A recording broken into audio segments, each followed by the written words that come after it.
Voilà, bonsoir donc à toutes et tous.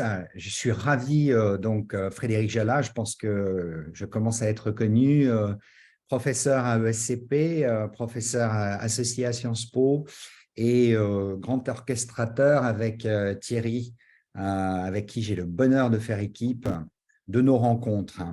Donc ce soir, nous avons le grand bonheur d'accueillir Adèle. Adèle que j'ai le bonheur de croiser et avec lequel j'ai le bonheur de travailler dans le cadre du conseil d'administration du Healthcare Data Institute. Adèle a de nombreuses casquettes, celle d'entrepreneur, celle de chercheur. Je vais le laisser se présenter plus complètement que je ne saurais le faire. Mais en tout cas, c'est un vrai bonheur de l'accueillir.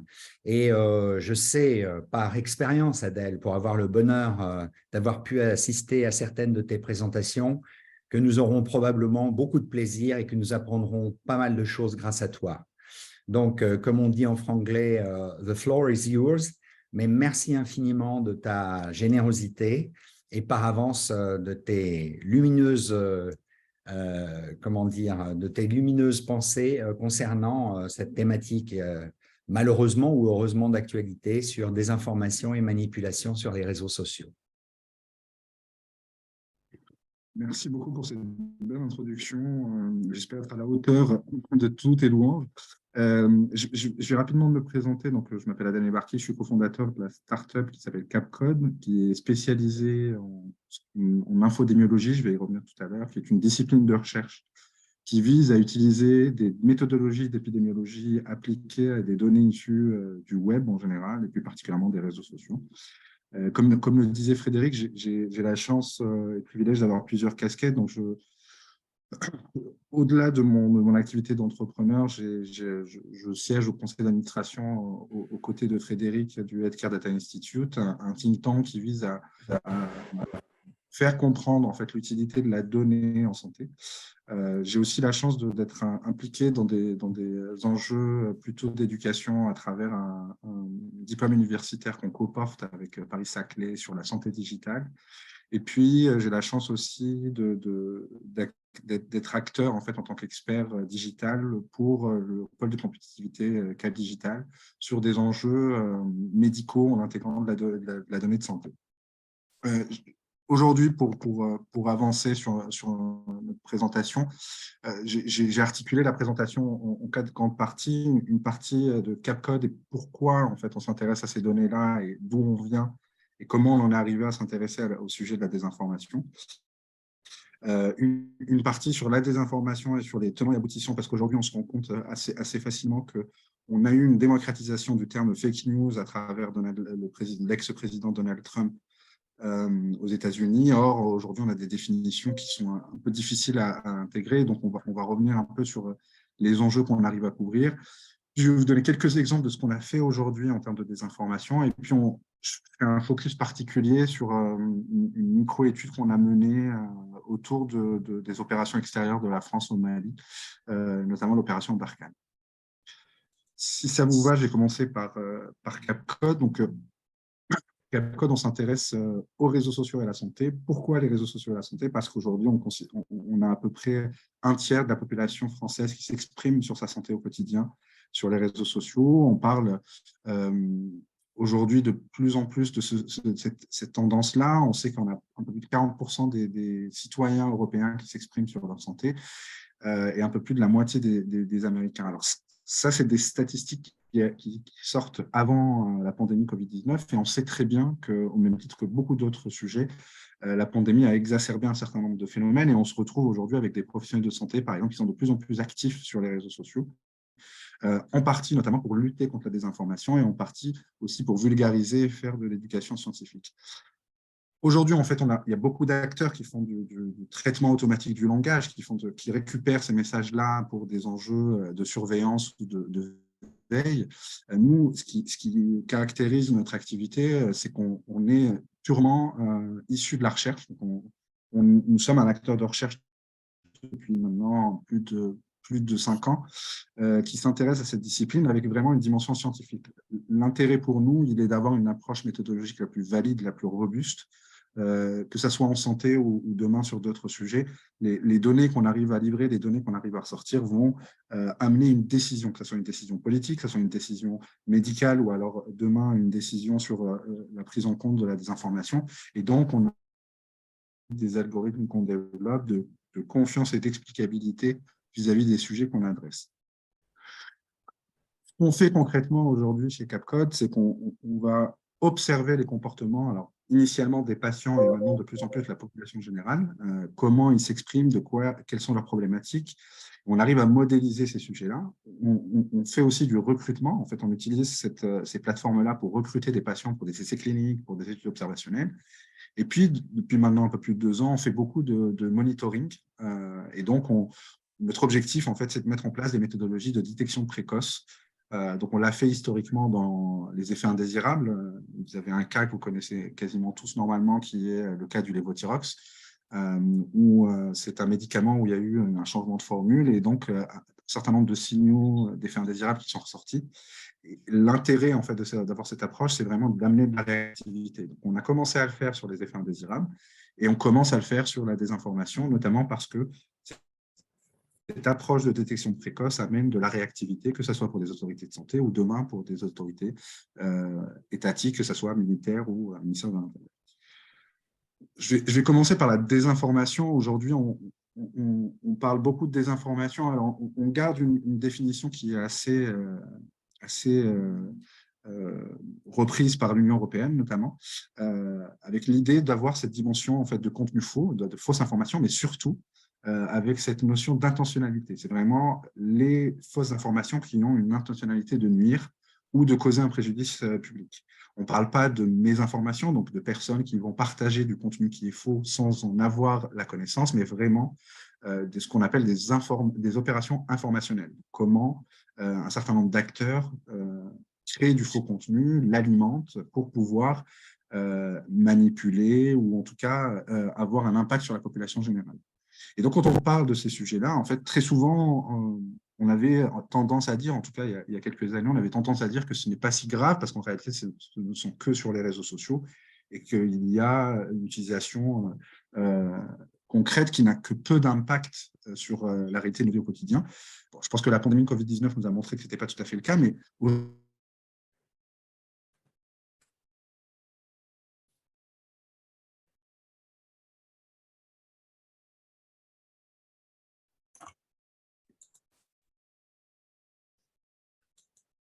Adèle, désinfectants aux États-Unis.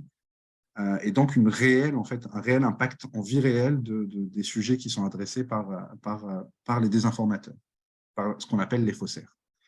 Et puis, quand on regarde en fait, les acteurs de la désinformation, on a grossièrement trois types d'acteurs. Tout d'abord, les victimes, en fait, les lecteurs, ceux qui vont consommer de la fausse information, qui vont croire en ces informations-là, c'est avant tout des victimes. Mais on a 2 autres acteurs qui sont extrêmement prépondérants. On a, dans un premier lieu, les faussaires qui peuvent être soit de 3 types, qui peuvent être soit des États. Aujourd'hui, on sait que certains États se sont spécialisés dans des notions d'ingérence ou de manipulation de masse. Des entreprises, en fait, qui vont utiliser ces méthodes-là pour soit dénigrer des concurrents, soit pour pouvoir avoir un buzz autour de leur produit qui sort, ou alors on a des faussaires qui sont dans une dimension complètement dogmatique. Je peux prendre l'exemple de l'IVG avec certains courants qui sont aujourd'hui dans la démonstration et dans la création de contenu dans ce sujet-là.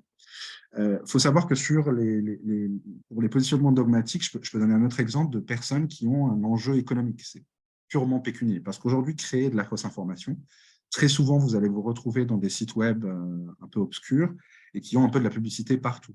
Or, la fausse information a par définition plus d'engagement parce qu'elle va susciter une émotion qui va être soit l'indignation, soit la colère, qui va faire que les gens vont plus cliquer sur ces liens-là, en comparaison avec des vraies informations qui sont moins mainstream, on va dire, ou qui font moins appel à l'émotion. Et en réalité, il y a des acteurs qui se spécialisent sur la création de ces faux sites Internet. Et en fait, avec la publicité, ça leur fait un revenu d'intérêt en fonction de la viralité de leur site Internet. Un exemple très concret, en 2017, il y avait eu toute une fausse information durant la campagne présidentielle avec le sujet d'Emmanuel Macron qui était financé par l'Arabie Saoudite. Et en réalité, on s'est rendu compte que c'était une activité purement économique parce que les sites Internet qui avaient été créés pour ce sujet ont généré beaucoup d'argent pour les commanditaires. Et puis, des acteurs qui sont de plus en plus importants et qui amènent la viralité de ces informations-là, ce sont les réseaux sociaux, les plateformes. Alors, on sait qu'aujourd'hui, il y a des premières décisions politiques importantes qui sont mises en place. On peut parler du règlement européen DSA ou DMA plus largement. Et on se rend compte aujourd'hui que les réseaux sociaux ont un impact de plus en plus important, mais on va y revenir un peu plus tard. C'est un sujet de recherche qui est de plus en plus intéressant, en tout cas de plus en plus pris en compte par la recherche médicale, et je vais y revenir parce qu'aujourd'hui, en fait, la désinformation, on le voit très souvent comme un sujet de communication de crise, donc on réagit à l'impact de sujet de désinformation. Or, notre vision, elle est beaucoup plus sur l'identification précoce et donc la proactivité vis-à-vis de ces sujets-là, là où aujourd'hui, on est beaucoup plus dans la réaction. Et pourquoi la santé a un intérêt? Parce qu'en réalité, si on regarde les approches qui sont démontrées par l'OMS, on voit qu'en fait, aujourd'hui, on parle de plus en plus d'infodémie ou d'infobésité. Donc, c'est cette explosion de l'information sur les réseaux sociaux, ce qui amène beaucoup de questionnements parce qu'aujourd'hui, on a toute une frange de la population qui s'informe uniquement sur les réseaux sociaux. Naturellement, c'est les populations les plus jeunes, mais comment fait-on demain pour pouvoir faire en sorte que ce mouvement soit endigué? Et quand on regarde l'OMS, en réalité, on regarde leur vision de l'infodémie et de l'infobésité, et on se rend compte en fait que le schéma de propagation d'une fausse information ressemble beaucoup au schéma de propagation d'un virus. Donc, vous l'avez vu, ce genre de courbe, vous l'avez beaucoup vu durant la pandémie Covid-19, où on a une certaine contagiosité. Je vais revenir sur la notion de virus, mais ce qui est important, ce que je trouve intéressant en tout cas, c'est que on a une première approche où le citoyen, l'individu lambda, peut avoir un impact sur la prolifération ou non d'une fausse information. Parce qu'en réalité, si on fait des statistiques, alors on n'aura pas le temps de le faire aujourd'hui, mais très souvent, la fausse information, elle vient de votre cercle social. Donc, c'est un proche, un membre de la famille, un ami, qui va vous partager une information. Et en réalité, la première action qui peut endiguer la prolifération de ces fausses informations, c'est l'activité humaine, c'est-à-dire de ne pas partager, de vérifier l'information. Et ces notions-là vont faire que la viralité d'une information va diminuer. Alors, ça ne veut pas dire que seulement ces actions-là vont éliminer totalement une fausse information, mais en tout cas, elles vont participer à avoir une viralité moins importante. Et puis, pourquoi on parle de virus? Parce que là, je vous ai parlé de Covid-19, mais on parle de virus parce qu'en réalité, si on s'intéresse à un virus lambda, que ce soit les coronavirus ou tous les virus existants aujourd'hui que l'humanité connaît, on a 4 grands piliers en réalité autour des virus. On a ce qu'on appelle le mécanisme d'infection, comment en fait le virus réagit et comment il va infecter la personne, la notion de contagiosité, donc c'est ce qu'on a vécu en fait pendant la pandémie et comment en fait un virus va proliférer chez d'autres personnes. On a ce qu'on appelle la réplication virale, donc c'est au-delà de la contagiosité, c'est comment en fait le virus va se retransformer, réinfecter d'autres personnes. Et puis on a ce qu'on appelle l'échappement immunitaire. C'est le principe très simple que typiquement certaines personnes avec la vaccination ne réagissent pas au vaccin parce qu'ils ont un système immunitaire qui crée un échappement immunitaire où l'efficacité du vaccin n'existe pas. Et si on le met en parallèle avec la désinformation, on se rend compte que les mécanismes d'infection, c'est ce qu'on appelle l'exposition sur les réseaux sociaux, et on va y revenir avec les biais cognitifs, mais le fait est que les personnes qui sont les plus victimes de désinformation sont très souvent extrêmement exposées à la désinformation. On a la notion de contagiosité à travers la diffusion, c'est comment cette fausse information passe d'un individu A à un individu B et comment elle arrive à toucher en fait, et à infecter différentes personnes. La réplication virale, c'est la notion de viralité, c'est cette notion de contagiosité en termes de schéma. Et puis l'échappement immunitaire, où aujourd'hui la principale réponse à la désinformation, c'est forcément le fact-checking et le debunking. Or, on a une certaine partie de la population qui n'accepte pas ces informations, ces faits, pour la simple et bonne raison qu'ils sont inscrits dans une croyance particulière qui fait que les faits ne sont pas forcément l'approche qui va les toucher le plus. Comment ça marche au-delà de la partie technologique et comment on utilise ces fausses informations? Ça se base très souvent par des biais sur des biais cognitifs. L'exemple le plus connu, c'est le cherry picking. En fait, on vous prend une information, brute, et on la décontextualise et après, on lui fait dire ce qu'on veut. C'est exactement ce qui s'est passé pendant la pandémie. Au tout début de la pandémie, il y a eu des photos en fait, de personnes qui étaient à côté des cimetières il y avait énormément de monde et en réalité, ça a été utilisé pour expliquer qu'en réalité, il y avait énormément de morts qui n'étaient pas déclarées par la Chine. Or, l'image qui a été utilisée, datée de 2018, était sur un autre sujet. Plus récemment, on a vu des tentatives de cherry picking où en fait, on a repris les effets indésirables des vaccins Covid-19, donc un chiffre brut, et on a sorti cette information en expliquant que du coup, ça montrait la toxicité du virus. Or, en fait, je ne vais pas rentrer dans le détail médical, mais ce n'est pas du tout comme ça qu'on objective cette information, mais c'est des méthodologies qui sont utilisées. Et pourquoi le cherry picking marche? Parce qu'on a tendance à susciter le biais de confirmation. C'est-à-dire qu'en fait, on va viser des personnes qui ont déjà un doute vis-à-vis de la toxicité du virus. Et donc, le fait d'avoir une information qui va vers votre opinion, qui va conforter votre opinion, va augmenter en fait l'acceptabilité de cette information. Et le biais de confirmation est un élément assez central en fait dans ces aspects-là. Il y a aussi ce qu'on appelle la fenêtre d'Overton. Donc, la fenêtre d'Overton, le principe est très simple, c'est que plus on est surexposé à une information, plus on a facilité à l'accepter. La fenêtre d'Overton, si on la compare à la désinformation, en réalité, c'est parce que certaines personnes vont être exposées à ce type de fausses informations, au fur et à mesure, cette surexposition va amener de l'acceptation et de la crédibilité à cette fausse information. Autre exemple de biais cognitif, l'interconnexion. Alors, aujourd'hui, si on considère une fausse information comme crédible auprès de certaines populations, on se rend compte qu'en fait, il y a une certaine interconnexion entre les fausses informations. Je vais donner un exemple très concret tout à l'heure, mais une fausse information va être crédibilisée par une autre fausse information. Parce que l'intérêt, c'est de montrer que les deux fausses informations vont converger vers un sujet qui est commun. Donc, c'est pour ça qu'on se retrouve avec des personnes qui sont forcément anti-vax sur les réseaux sociaux, qui vont aussi aller parler d'état profond, de QAnon. Et en fait, c'est cette notion d'interconnexion qui crédibilise les fausses informations ensemble. Et puis, enfin, pour terminer, les tests de réalité secondaire. La fausse information, elle est crédibilisée par d'autres fausses informations, par la surexposition, mais elle a une notion sociale. C'est-à-dire que plus on est dans un consensus social qui vise à montrer que cette fausse information est réelle, plus on va avoir tendance à la croire. C'est-à-dire qu'on se retrouve en communauté de personnes qui ont certaines croyances, et donc cette notion sociale amène ce qu'on appelle la réalité secondaire. C'est qu'on se retrouve en groupe à croire, et donc on part du principe que si nous sommes 100, 1000, 10 000 à penser quelque chose, forcément, on n'a pas forcément tort sur les enjeux qu'on adresse.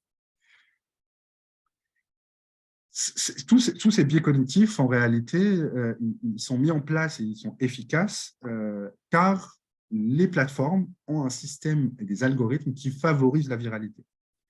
Je ne vais pas rentrer dans les détails des plateformes, mais aujourd'hui, on voit que les plateformes, en termes de modération, en termes de lutte contre la désinformation, on parle de plateformes, mais en réalité, c'est différentes plateformes et qui ont différentes politiques. Je prends les exemples de Twitter et TikTok. Twitter et TikTok sont les réseaux sociaux où la désinformation circule le plus. Et en fait, ils ont des politiques de modération quasi inexistantes. En tout cas, Twitter l'avait jusqu'au rachat d'Elon Musk et le licenciement de plus de 7000 personnes, dont 4500 personnes qui étaient dédiées à la modération et à la lutte contre la désinformation. Là où YouTube, par exemple, met en place des scores de véracité, de fiabilité de l'information. On a vraiment des plateformes qui réagissent différemment vis-à-vis du sujet. Mais on sait que, par exemple, la réglementation des SA qui sera en vigueur en 2023 et qui rentre en application pour l'ensemble des acteurs en février 2024 va faire bouger les lignes. Je ne vais pas rentrer dans le détail des fausses informations et des algorithmes, mais vous pouvez consulter le document qui a été fait en 2020 par le CSA qui est extrêmement intéressant, notamment qui explique comment, en fait, sur un certain nombre de fausses informations, quel est le mécanisme réel. Mais si on s'intéresse en fait à la viralité, ce qui est intéressant, c'est de comprendre en fait la réalité du fonctionnement des plateformes. Aujourd'hui, le modèle économique de toutes les plateformes, ça reste de la publicité. C'est des annonceurs, et donc ils vendent de l'espace publicitaire pour des marques. Or, aujourd'hui, l'intérêt des plateformes, c'est que vous puissiez consommer du contenu sur leur plateforme et du contenu que vous appréciez, que vous désirez. Pourquoi c'est intéressant pour eux que vous appréciez leur contenu? C'est que si vous appréciez leur contenu, vous allez passer plus de temps sur leur plateforme. Et mécaniquement, si vous passez plus de temps sur leur plateforme, vous allez être exposé à plus de publicité. Et si vous êtes exposé à plus de publicité, mécaniquement, potentiellement, vous allez acheter un produit. Et donc, ils ont tout intérêt à améliorer l'engagement et à garder au maximum captif l'utilisateur sur les plateformes. Je ne rentrerai pas dans le détail, mais il y a de super documentaires qui le montrent et qui montrent comment en fait, les plateformes ont investi sur cette notion d'engagement et de temps de captivité des utilisateurs sur les réseaux sociaux. Je vous donne un exemple très concret. Aujourd'hui, l'algorithme, comment il fonctionne? On va vous suggérer, excusez-moi, je suis daltonien, donc je ne pourrais pas vous donner les couleurs, mais on va vous suggérer du contenu, un premier contenu, donc vous allez avoir une interaction avec ce contenu. Donc, c'est les petits likes au-dessus des contenus verts, orange et rose, de ce que je vois. Votre interaction, ça va être soit vous allez liker, soit vous allez partager, soit vous allez commenter. Et en fait, l'algorithme va comprendre que du coup, vu que vous avez une interaction avec ce contenu-là, donc ce contenu vous intéresse. Donc, ce qu'il va faire, c'est qu'à chaque fois qu'il va avoir des nouveaux contenus, il va faire en sorte de vous proposer un contenu qui soit similaire à ceux avec lesquels vous avez eu un engagement. Ce qui fait qu'à un certain moment, quand on vous propose que du contenu avec un certain niveau d'engagement pour vous, vous allez vous retrouver à avoir une seule partie, ce qu'on appelle des œillères, vous allez regarder une partie d'Internet et du contenu informationnel. Et le problème, à ce stade-là, ce n'est pas si problématique parce qu'on se rend compte en fait, que c'est l'extrême majorité des utilisateurs de réseaux sociaux. Vous-même ou moi-même, on va avoir tendance à suivre du contenu qui va plus aller dans nos opinions, que ce soit politique, sociétale, sociale, et vous allez plus tendance à suivre des personnes qui ont des idées proches, ou en tout cas, le problème, et c'est ce qu'on a vu pendant la pandémie et dans la désinformation au sens large, c'est quand on arrive dans ce qu'on appelle une bulle informationnelle et qu'on se retrouve surexposé uniquement à une typologie de contenu, ce qui va alimenter des croyances. Et c'est exactement ce qui se passe dans les réseaux complotistes. C'est-à-dire qu'on se retrouve avec une surexposition avec des contenus faux, ce qui fait que ça va alimenter la croyance que ce contenu n'est pas faux et que c'est la réalité qu'on nous cache par les médias, par les autorités publiques, etc. Je précise un élément qui est un peu sociologique, qui n'est pas forcément l'enjeu qu'on adresse, mais ce phénomène s'explique aussi par les études sociologiques sur les notions de défiance. On est dans un environnement de défiance envers les autorités, envers les politiques, envers les médias, et donc cette défiance-là va alimenter aussi ces croyances. Donc, tout ce qui amène en fait sur ces personnes qui sont dans des réseaux complotistes à ne pas forcément accepter les debunkings, parce que les debunkings aujourd'hui, c'est fait par l'AFP, c'est fait par Libération, par Le Monde, donc c'est fait par des acteurs qui sont des médias. Or, comme ces personnes-là sont dans une situation de défiance, ils vont avoir tendance à ne pas croire ces contenus issus des médias. Et donc, on a une très grande difficulté à approcher ces réseaux-là et à pouvoir les convaincre des fausses informations qu'ils consomment. Or, en réalité, il y a un principe médical qui s'appelle le digitosome. En fait, c'est très simple, c'est que votre activité numérique, vos likes, vos moments de connexion, vos commentaires, c'est ce qu'on appelle le digitosome, ou vos traces numériques. Vous allez laisser des traces numériques. Or, ces traces numériques, on peut les modéliser. Or, en fait, quand on compare les traces numériques d'un humain à gauche ou d'un robot à droite, on se rend compte qu'on arrive assez facilement à les discriminer. Pourquoi je parle de robots? Parce qu'aujourd'hui, dans les tentatives de manipulation ou dans la désinformation sur les réseaux sociaux, il y a 3 types de comptes qui s'expriment. Donc, il y a les victimes, dont on a parlé depuis tout à l'heure. Il y a 2 autres types de comptes. Un type de compte qu'on appelle les trolls, que vous connaissez à travers les usines à trolls russes. C'est des comptes en fait, qui ont une ligne éditoriale, qui sont tenus par des humains, qui vont créer du faux contenu, ou en tout cas partager du faux contenu, et qui vont gagner au fur et à mesure de l'influence. Et autour, on va utiliser des machines, des robots, ce qu'on appelle des bots, qui vont partager, repartager, liker vos contenus. Pourquoi on utilise ces bots-là? C'est pour avoir une vision en fait, de masse vis-à-vis de la fausse information que vous partagez. Donc, quand on fait une campagne informationnelle, on va avoir ces deux types d'acteurs qui sont soit des robots, soit des vrais humains qui ont une ligne éditoriale et des contenus à partager. Pourquoi c'est intéressant de regarder ces robots-là? Parce qu'en réalité, ces robots-là sont utilisés pour donner l'illusion que c'est une masse qui croit en cette information, ou en tout cas qui partage cette information. Et c'est très important pour les algorithmes, parce que plus vous allez avoir de monde ou de comptes qui va partager, retweeter, etc., plus votre faux contenu va être mis en avant par la plateforme et va être diffusé auprès d'autres utilisateurs. Et c'est parce que l'algorithme de suggestion des contenus des plateformes fonctionne de cette manière-là que donc ces robots-là ont un impact sur la diffusion de la fausse information. En partant de tous ces éléments-là, je vais essayer de vous donner quelques exemples de ce qu'on peut faire et ce qu'on a pu faire, en tout cas à ce stade-là, chez Capcode autour de ces sujets-là. Donc, naturellement, on a commencé avec des sujets très santé, que ce soit le complotisme à travers le documentaire Hold Up, les mouvements anti-vax ou la désinformation sur le Covid-19. Et depuis plus d'un an, on s'intéresse à des sujets hors santé, notamment parce qu'on s'est rendu compte très simplement que ce qu'on arrivait à identifier en santé était très standard et touchait d'autres sphères, que ce soit la sphère politique, la sphère sportive, la sphère économique.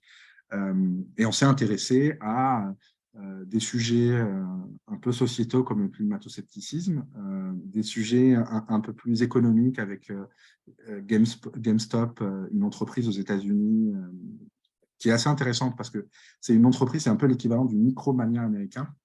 Et en réalité, c'est une entreprise où certains hedge funds, certains fonds d'investissement ont parié sur la disparition de cette entreprise-là parce qu'ils étaient en difficulté financière. Et il y a eu tout un collectif de citoyens qui s'est intéressé au sujet, qui a voulu sauver cette entreprise-là et qui a racheté des actions de cette entreprise-là. Et on s'est rendu compte, en réalité, que l'extrême majorité de ces comptes-là qui ont racheté étaient des faux comptes et des bots, des robots qui étaient programmés pour avoir un buzz autour du rachat de... Et donc, on s'est rendu compte qu'on peut et qu'on a utilisé cette méthode-là pour influencer les cours boursiers. Et puis, dans le sport, on a travaillé sur la vente de l'Olympique de Marseille, en tout cas la vente supposée. Ça fait 2 ans maintenant et on voit bien que l'Olympique de Marseille n'a pas été revendu. Et puis, plus récemment, on a réagi à l'enquête de Mediapart sur l'armée numérique du PSG. Et on s'est intéressé, notamment, et je vais terminer avec cet exemple-là, à l'opération Barkhane. La première chose qu'on arrive à faire très simplement, déjà, c'est de pouvoir en fait quantifier quelle est la viralité de la fausse information. Donc, on l'a fait au tout début du confinement et on s'est intéressé au Covid-19. Et on s'est rendu compte assez rapidement qu'il y avait 3 grosses fake news, fausses informations qui étaient de plus en plus partagées. C'était la collision entre l'ex-ministre de la Santé, Agnès Buzyn, et son mari, Lévy, qui était président de l'INSERM, qui a été le premier sujet. Et puis, très vite, on s'est retrouvé avec la création du virus en laboratoire à Wuhan, au laboratoire P4. Ce qui est intéressant sur ces sujets-là, au-delà de les quantifier, c'est de pouvoir comprendre ce que vous voyez à droite, le schéma de propagation, comment en fait les différentes communautés interagissent autour de ce sujet-là. Je vais y revenir un peu plus tard, mais ça permet en fait notamment de comprendre la viralité de l'information. L'hydroxychloroquine, en fait, on a travaillé avec une équipe INSERM sur la compréhension du discours en fait, de Didier Raoult. L'enjeu pour nous n'était pas de valider ou d'invalider l'information scientifique, il était vraiment de comprendre comment en fait, se diffuser ce discours-là. Et ce qui est intéressant, c'est que ce que vous voyez au milieu, c'est vraiment le compte Twitter de Didier Raoult. Et on se rend compte en fait autour que certes, le schéma, en tout cas les éléments de langage de Didier Raoult sont repris, mais on se rend compte qu'à droite complètement, on a toute une population qui reprend ce schéma-là, mais qui n'est pas du tout, qui reprend ce discours-là, mais qui n'est pas du tout connecté à Didier Raoult. Et c'est la première fois qu'on a observé en fait l'effet de la médiatisation sur les réseaux sociaux. En réalité, c'est un triptyque qui est dans les deux sens. Vous le voyez de plus en plus, les réseaux sociaux et le buzz sur les réseaux sociaux vont influencer la ligne éditoriale des médias. Et dans le sens inverse, c'est exactement la même chose aussi. Donc, dans les fausses informations, les médias, à travers leur debunking ou leur reprise d'informations, ont un impact sur la viralité d'une fausse information. On a travaillé sur la vaccination. Alors, autour de la Covid-19, mais plus largement, on a regardé un peu plus 3000 comptes à peu près qui partageaient ces informations-là. Le premier élément intéressant sur ce sujet, c'est qu'en réalité, les comptes qui vont diffuser, créer de la fausse information, ne sont pas très nombreux. Qu'en réalité, ce qui est intéressant, c'est la viralité. C'est les victimes qui vont devenir les porteurs de cette fausse information et qui vont la partager. Le deuxième élément intéressant, c'est que dans la désinformation autour de la vaccination, on a beaucoup de bots et de trolls, notamment parce qu'ils sont créés récemment. C'est-à-dire c'est des comptes qui sont créés nouvellement pour pouvoir alimenter, en tout cas donner une illusion de masse autour des sujets de vaccination.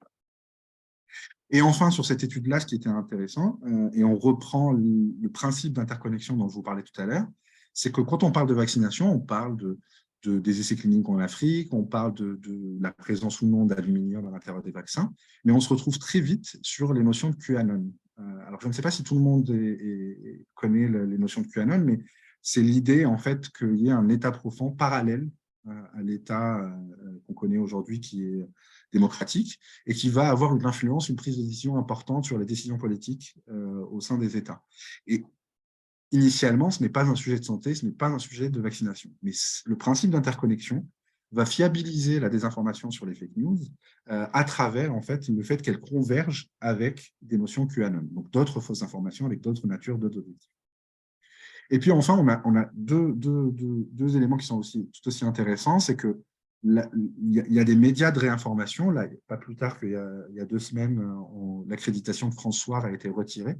Mais il y a des médias de réinformation qui sont extrêmement populaires et qui, donc, demain, pourraient faire l'objet de surveillance particulière parce qu'elles sont émettrices de fausses informations. Et puis, très souvent, alors ça ne se voit pas forcément dans le classement à droite, mais très souvent, en fait, beaucoup de fausses informations émanent de médias russes ou de plateformes russes. Je peux citer par exemple la plateforme VK, qui est l'équivalent Facebook russe, et on avait beaucoup, en tout cas, je ne saurais pas vous dire si aujourd'hui c'est toujours le cas, mais avant l'expulsion de Sputnik, partageait beaucoup de fausses informations, ou en tout cas était un élément central dans la vaccination. Quand on s'intéresse plutôt aux propagateurs, les propagateurs, donc les comptes qui vont s'exprimer sur le sujet, on prend l'exemple, par exemple, du documentaire Hold Up. En regardant à peu près 200 000 tweets sur le sujet, on s'est rendu compte de 2 choses. La première chose, c'est qu'il y a eu beaucoup de bots, beaucoup de robots qui ont été programmés avant la diffusion du documentaire pour pouvoir dire que le documentaire est extraordinaire, qu'il montre vraiment des éléments intéressants, etc. Ça, c'est un premier élément qui montre que c'est une campagne informationnelle, c'est-à-dire que ça a été utilisé pour, non pas cette fois-ci pour des raisons d'ingérence ou des raisons de protection économique ou en tout cas de dénigrement économique, mais plutôt pour augmenter le buzz d'un documentaire. Pourquoi ça a été utilisé? Parce que économiquement, plus il y a de vues sur un documentaire, plus on va avoir de revenus pour les producteurs. Et quand on s'intéresse vraiment à ces types de comptes, on se rend compte que très souvent, c'est des comptes qui ont été créés il y a très peu de temps. Et quand on regarde l'activité de ces comptes qui sont nouveaux, c'est le tableau pas très beau en haut à droite, vous regardez les heures, à quel moment le même compte tweet, et on parle de 12 à 15 secondes entre les moments où les tweets sont écrits. Je suis beaucoup sur Twitter, je ne connais pas beaucoup de personnes en fait, qui ont cette activité-là, sauf les trolls qui ont une campagne éditoriale ou les bots qui vont être programmés pour repartager un message équivalent. Et puis, dernier élément sur cette étude-là, ce qui est intéressant, c'est de regarder en fait l'impact et comment ces communautés fonctionnent. À gauche, vous avez toute la communauté complotiste autour du documentaire Hold Up, et à droite, vous avez très souvent des médias qui font du debunking ou qui font du fact-checking. Or, vous le voyez assez naturellement, les médias, je peux citer Tristan Mendès France de France Inter ou M. Grabli de BFM, ces médias-là, ou Julien Pain de Vrai ou Fake de France TV, ces acteurs-là n'entrent jamais dans la communauté des complotistes. C'est-à-dire qu'en réalité, aujourd'hui, ce qu'il faut bien comprendre à travers ce type d'approche, c'est que le fact-checking a un intérêt pour les hésitants, des personnes qui ont des questionnements légitimes, pour les personnes qui se posent des questions au sens large, mais les communautés complotistes ne sont jamais touchées par ces actions-là. Ça ne veut pas dire qu'il ne faut pas continuer, hein. C'est un élément qui est assez crucial dans la lutte de la désinformation contre la désinformation, mais ça n'a pas l'impact escompté, en tout cas sur les communautés complotistes. Et puis, en observant, en fait, je ne vais pas rentrer dans le détail, mais en observant tous ces agissements-là, on a créé un algorithme en fait, qui permet d'identifier les bots et les trolls, et donc de pouvoir assez rapidement savoir si c'est une campagne informationnelle ou pas autour d'un sujet donné. Et je vais revenir, et je vais terminer avec cet exemple-là, sur les opérations extérieures au Mali, et plus particulièrement l'opération Barkhane. On s'est intéressé à l'opération Barkhane parce que déjà, il y a eu une médiatisation sur la désinformation autour du sujet, c'est qu'on savait qu'il y avait vraiment de la désinformation. Et puis, en regardant un tout petit peu, on s'est rendu compte que c'est les médias en 4K2 et le média plus bas, on s'est rendu compte que beaucoup de sites Internet proliféraient en fait en créant du contenu, du faux contenu autour des opérations au Mali. Je ne vais pas revenir sur la méthodologie, on a pris juste un échantillon en fait, de messages sur Twitter. On a essayé de regarder en réalité ce qui était amené par la désinformation ou pas. Alors, premier élément, exactement comme on l'a vu dans la vaccination ou comme on l'a vu sur d'autres sujets, les émetteurs de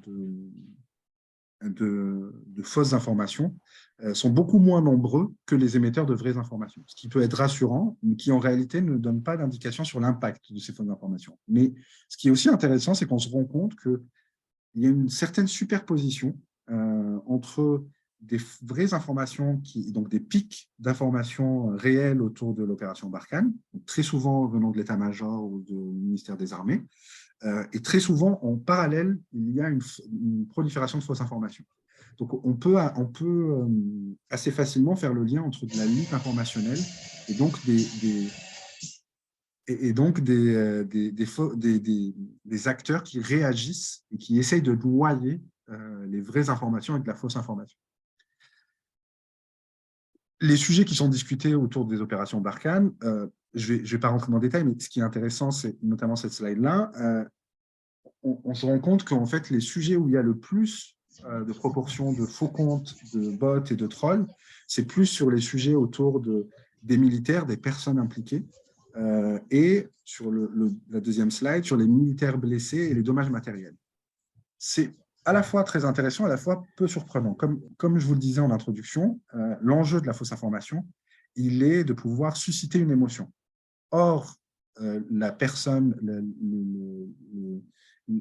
l'impact sur les civils, l'impact sur les militaires, la mort de personnes est un élément émotionnel important, et donc c'est pour ça qu'on met plus particulièrement l'accent sur ces sujets-là. Si on regarde, alors très simplement, hein, c'est un score de 0 à 1, et si vous êtes au-dessus de 0,5, c'est que vous avez tendance à être un faux compte. Si vous êtes en dessous de 0,5, vous êtes plutôt un humain. Quand on regarde en fait, et qu'on compare l'activité numérique des comptes partageant des vraies informations en comparaison avec des fausses informations, visuellement, assez facilement, on voit bien que on arrive à le discriminer visuellement assez facilement. Le sujet, c'est que sur cette opération-là, en comparaison avec toutes les opérations qu'on a l'habitude de regarder, on s'est rendu compte qu'il y avait une activité humaine beaucoup plus importante que ce qu'on avait vu. Il y a des bots qui vont donner cette illusion de masse, mais en réalité, il y a des comptes très influents qui sont hyper actifs sur le sujet.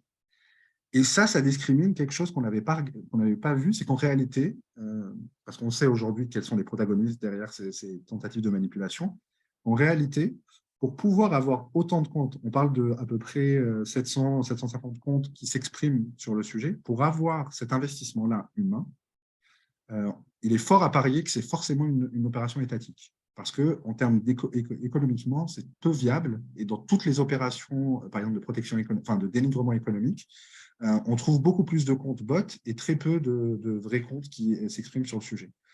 Ce qui nous permet, en tout cas, l'hypothèse du moment, c'est de se dire que c'est une manière en fait, de discriminer si c'est une opération étatique ou une opération économique. Et puis, quand on regarde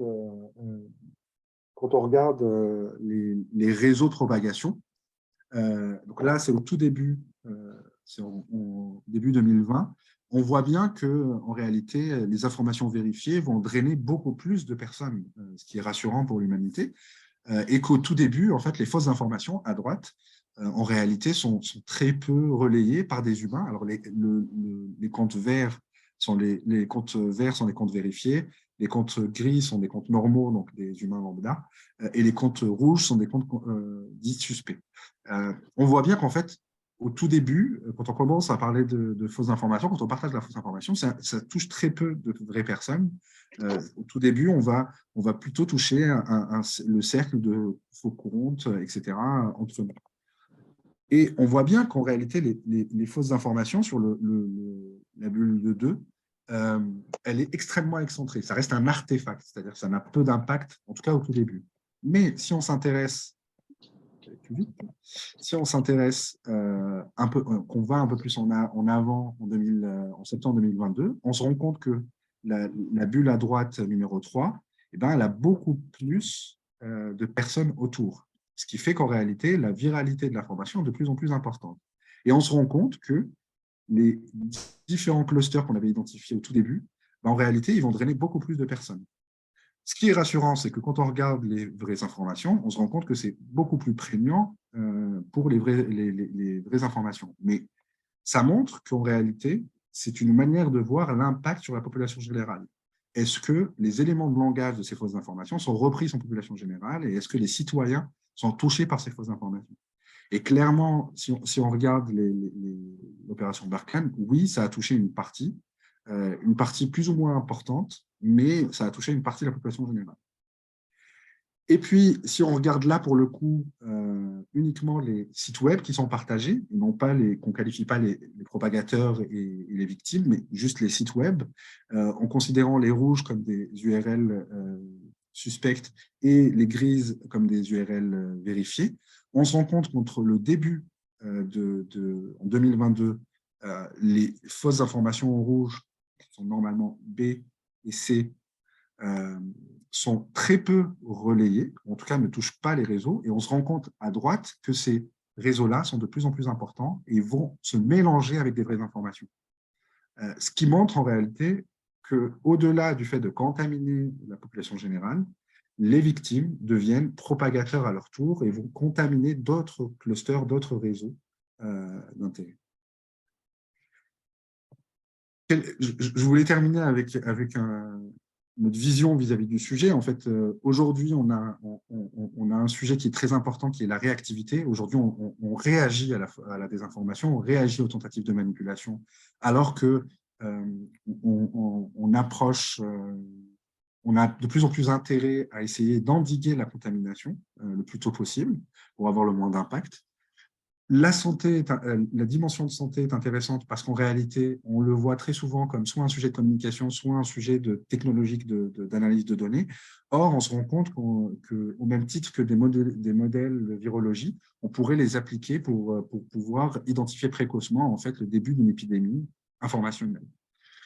Toutefois, on a des vrais sujets. En fait, on a beaucoup de challenges aujourd'hui sur ces sujets-là. Un premier sujet qui est purement éthique, c'est comment on fait pour pouvoir endiguer ces phénomènes-là tout en gardant les principes importants de nos sociétés de liberté d'expression, et quelle est la gouvernance de la lutte contre la désinformation. Parce qu'aujourd'hui, on se rend compte, si on prend quelques exemples à l'international, je pense notamment à certains pays du Maghreb, l'Algérie en particulier ou la Russie, des lois fake news existent, mais elles sont utilisées très souvent pour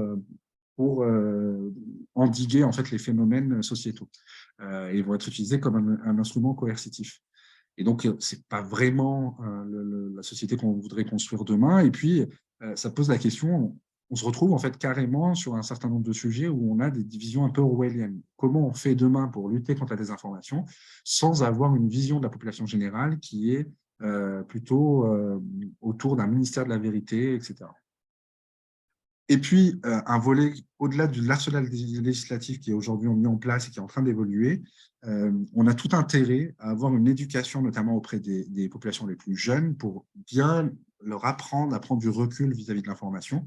Car encore une fois, que ce soit de l'éducation pour les plus jeunes sur la notion d'information ou la connaissance scientifique quand on parle de sujets de santé, les deux vont être très importants parce qu'encore une fois, l'individu a un impact positif ou négatif sur la prolifération de ces informations. Voilà ce que je voulais partager aujourd'hui avec vous sur ce sujet et j'espère que cela vous a intéressé. Merci beaucoup, Adèle. Merci pour une présentation à la fois savante et tout à fait passionnante. Alors, je ne vois pas beaucoup de questions dans le chat. Peut-être que je n'ai pas été suffisamment clair. En tout cas, bien évidemment, la parole vous appartient, hein. Pour le moment, les micros sont coupés, mais si vous cliquez sur votre micro, vous pouvez à nouveau avoir le son. Peut-être, Adèle, je vais ouvrir le feu, si j'ose dire, dans cette vénérable assemblée. En fait, les questions de défense et de sécurité sont centrales. Donc, je voulais te demander, selon toi, quelle était la différence entre ce qui a pu se faire hors réseaux sociaux, avant que les réseaux sociaux ne prennent l'importance qu'ils ont aujourd'hui, et puis ce que l'on voit aujourd'hui. Par exemple, une histoire qui est désormais, je crois, sans polémiquer, dont on a eu l'issue, c'est celle de la campagne, notamment américaine et anglo-américaine, disons, sur les armes de destruction massive cachées par Saddam Hussein. Donc, j'aurais voulu savoir comment ça avait pu être orchestré au regard de ce que tu maîtrises très bien et que tu connais sur les réseaux sociaux. Alors, en effet, en réalité, merci beaucoup pour cette question, Frédéric, ça me permet. Les réseaux sociaux n'ont pas créé la fausse information. Si on regarde les travaux de Platon, on parlait déjà de propagandia. Enfin, la propagande et la communication informationnelle, ça n'a pas été créé avec les réseaux sociaux. La différence, en réalité, ce qui nous amène les réseaux sociaux, c'est l'hyperconnectivité mondiale. C'est qu'en fait, c'est la différence aujourd'hui, c'est qu'avec une fausse information, on arrive à toucher une population extrêmement large en comparaison avec avant. Et le deuxième sujet, c'est le changement de protagoniste. C'est-à-dire qu'avant, si on prend l'exemple des armes de destruction massive, c'est avant tout une prise de parole politique. Et donc, on lui accorde de la crédibilité parce que c'est une prise de parole politique. Là où on se rend compte aujourd'hui que n'importe quel compte, n'importe quel utilisateur d'un réseau social peut devenir en fait un propagateur d'informations et peut devenir crédible par le biais de ces plateformes-là. Donc, je dirais qu'en fait, les deux principales différences en fait, sur ces sujets-là sont sur la capacité de propagation de l'information. Là où avant, on avait des… J'adore regarder en fait, les campagnes de presse des années 20, des années 30, et on se rend compte qu'il y avait déjà de la désinformation, enfin, pour des enjeux politiques différents, mais il y avait de la désinformation, mais c'était les lecteurs de ces journaux-là qui étaient touchés par cette désinformation. Là où aujourd'hui, on parle de population mondiale. On est à… Je ne me rappelle plus tes chiffres, mais on est à plus d'1 milliard de personnes qui utilisent les réseaux sociaux. Et les protagonistes, les informateurs, en tout cas les informateurs entre guillemets, sont devenus de plus en plus nombreux et sont de moins en moins issus de la société civile au sens élu, ou ce n'est pas forcément des personnes qui sont dans un environnement démocratiquement élu ou quoi que ce soit qui prennent ces paroles-là, et l'individu lambda a de plus en plus sa place. Alors, je vais me faire l'avocat du diable, hein, Adèle. Peut-être qu'à l'époque, en imaginant que les réseaux sociaux aient eu la puissance qu'ils aient aujourd'hui, des gens qui auraient prôné le fait que finalement, toute cette histoire des armes de destruction massive cachées n'était qu'une fake news, auraient été eux-mêmes perçus. Je suis comme complotiste. Oui, absolument. Complètement. Alors, en effet, en fait, c'est un vrai sujet. C'est pour ça que, si vous avez remarqué, on s'intéresse très peu à la qualification de l'information. Pourquoi on s'intéresse très peu à la qualification de l'information? Parce qu'en réalité, on se rend compte qu'une fausse information à un temps donné peut devenir une vraie information à un autre temps. Notamment, on l'a beaucoup vu dans la pandémie Covid-19 parce qu'on avait peu de connaissances scientifiques sur le virus. Donc, on a appris en marchant et on s'est rendu compte d'un certain nombre de sujets qui sont devenus des vraies informations alors qu'on les… Donc, il y a un vrai enjeu sociétal et notamment de stigmatisation, parce qu'aujourd'hui, on se rend compte qu'on stigmatise beaucoup ces personnes-là. Bon, alors très souvent, historiquement, on avait l'impression que les personnes qui étaient victimes de désinformation étaient forcément moins intelligentes, alors qu'en réalité, c'est une idée reçue complètement fausse. Il y a plein d'études sociologiques qui montrent que ça a d'autres… par exemple, la catégorie socio-professionnelle est beaucoup plus prédictive de la capacité à être touché par une fausse information ou pas. Et ce n'est pas forcément corrélé au quotient intellectuel. Donc, c'est extrêmement complexe et c'est pour ça qu'on se focalise vraiment sur l'activité numérique et non pas sur la qualification de l'information parce que déjà, la qualification de l'information est assez complexe et il y a des gens qui sont experts de ce domaine-là, donc on préfère se positionner sur les sujets qui nous paraissent les plus pertinents où on peut amener plus de valeur. En fait. Pour continuer, mais ça y est, les questions arrivent, donc je vais pudiquement laisser la parole à d'autres personnes. Je voulais simplement te demander si comment dirais-je, les changements de position gouvernementaux sur l'importance du masque, sur un certain nombre de choses, n'ont pas aussi facilité, n'ont pas créé un terreau favorable à cette désinformation. Complètement, complètement. Et en fait, on s'est rendu compte pendant la pandémie que même les acteurs politiques peuvent être propagateurs de fausses informations ou peuvent participer avec leur volonté ou pas. On peut prendre l'exemple des masques. Quand on n'a pas le courage politique pour expliquer que c'est une notion logistique, qu'on n'a pas assez de masques et que derrière, on se retourne vers l'efficacité des masques, jusqu'à pas plus tard qu'il y a 2 semaines, en fait, les expressions qui avaient été utilisées par Sibeth India, l'ex-porte-parole du gouvernement, et par Olivier Véran, l'ex-ministre de la Santé sur ce sujet, ont été reprises, sont toujours réutilisées. En fait, c'est l'exemple de cherry picking, de comment on prend une vraie information et comment on l'utilise comme on veut. Mais en effet, ça a participé de manière très forte et jusqu'à aujourd'hui, c'est des images, c'est des vidéos qui sont reprises par les complotistes. Et en effet, on a un vrai sujet de responsabilité de communication politique parce qu'on se rend compte de plus en plus que l'incertitude, après, si je peux me permettre, hein, même si demain, tous les politiques disent uniquement la vérité, on aura toujours la capacité sur les réseaux sociaux à couper des passages et à faire dire ce qu'on ne veut pas dire à un protagoniste. C'est exactement ce qui s'est passé avec l'Institut Pasteur qui avait des essais cliniques en cours en Afrique au moment de la pandémie.